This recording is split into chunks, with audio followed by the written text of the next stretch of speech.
ইসলামের যে 8টি বিষয় গোপন রাখার কথা বলা হয়েছে। 1. সম্পদ ও সফলতা। অথচ এখন আমরা সম্পদ ও সফলতা নিয়ে অহংকার করি, মানুষকে দেখিয়ে বেড়াই। 2. ব্যক্তিগত ও পারিবারিক বিষয়ে। আর এখন আমরা ব্যক্তিগত প্রত্যেকটা বিষয় মানুষকে বলে বেড়াই, আমাদের পারিবারিক সমস্যা মানুষকে দেখিয়ে বেড়াই, এমনকি আমাদের ব্যক্তিগত জীবন সেটাও মানুষকে দেখিয়ে বেড়াই। 3. আপনার করা পাপসমূহ। এখন আমাদের ঈমান এমন অবস্থা হয়ে গিয়েছে যে আমরা পাপ করার পর অনেকে দেখি যে গর্ব করে সেটা আরেকজনের কাছে বলে যে আমি এই পাপ করেছি, আমি ওই পাপ করেছি, পাপ নিয়ে সে গর্ব করে। 4.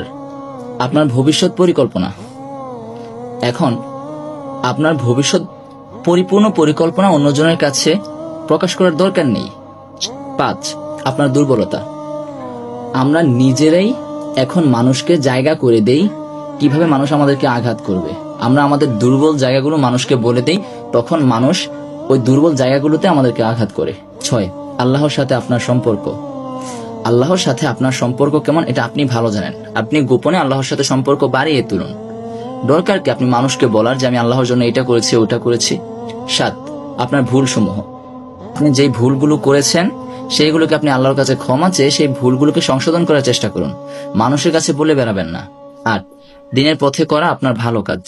দিনের পথে আপনি যেই কাজ করেছেন সেটা আল্লাহর জন্য করেছেন, যেমন যাকাত দিয়েছেন, গরিবদেরকে সহযোগিতা করেছেন, এগুলা করার পর মানুষকে বলার প্রয়োজন নেই। আল্লাহ পাক আমাদেরকে এই কথাগুলো বোঝার তৌফিক দান করুন।